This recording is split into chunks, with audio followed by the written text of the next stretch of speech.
Lucy here, and we're in our garden at our headquarters for the Sustainable Living Roadshow, which is at a place for sustainable living in Oakland, California.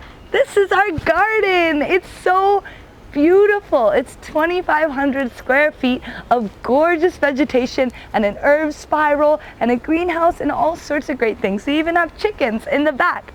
So this is one of the things we're big on, is teaching people to grow their own food and teaching them that they can grow their own food and that we can have a different food system than we have right now.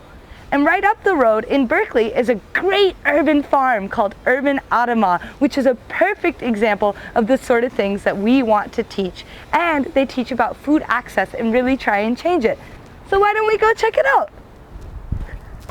So we're here with Robin, who's an intern, a fellow at the Urban Adamah. It's a farm and also a fellowship program for young Jews in their 20s to learn how to do sustainable organic farming. A developer in town is generously donating it to us for 2 years, and the farm for the most part is completely movable.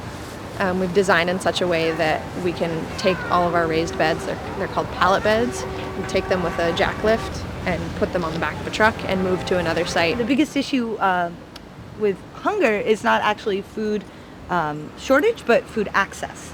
Right. And so you mentioned, backyard gardens, and do you think I think that's a critical step, right, towards making sure that no one goes hungry in our world? When you look at it, there's just a lot of monopolizing and a lot of monocropping of the food system, and it really makes it so that people don't really have a choice about what their food is and where it comes from. By having backyard gardens and community gardens, that's the biggest step in reclaiming our right to food. The biggest impact is actually the kids. They come here and they're just like blown away and radically amazed, if you will. And I've had kids like pull an egg out that is still warm, and there's just the connection and understanding of the power and importance of animals in the process of food. Thanks, Robin, that was great. You're welcome. Ben's gonna give us a great little tour. If you unscrew the corners of each of these panels, they can just fold down, put them in the back of a truck, and be taken out. This used to be a printing press, so our issue is having to deal with the chemicals that printing press used and probably leached into the ground. A lot of the big things that they don't test for in your normal soil test is like heavy metals, which will show up in your food. I don't want to eat heavy metals. Yeah. I just want to eat heavy metal. Most of our equipment in order to build this is from the waste stream. Is our solar oven. We bake snacks for the campers that come here, which is really cool, using our natural sources, using the materials that we have in order to provide and create that community and teach that on to our kids. And this is our cob oven, which we hand built. Yeah. Wood burning. We get a lot of compost from Berkeley Bowl, which is our local grocery store. Yes. And we a lot of times give that fresh produce to the chickens.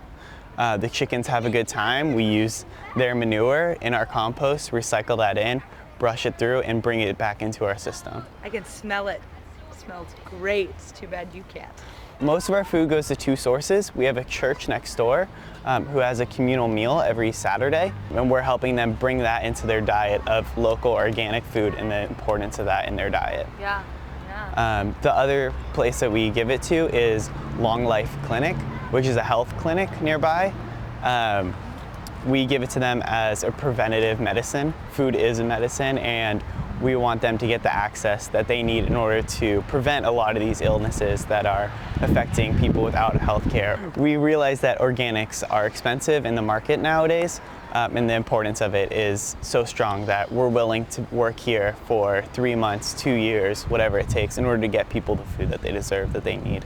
Look, we're able to build an entire farm and move it every 2 years or whatever time period that we need to.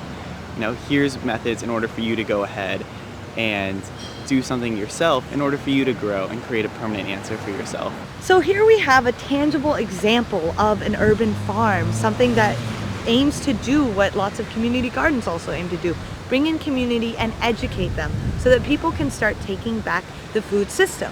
And this is something that happens both nationwide and that the Roadshow is trying to do, is activate people and educate them so that they can take these ideas and implement them, woohoo, in their own community.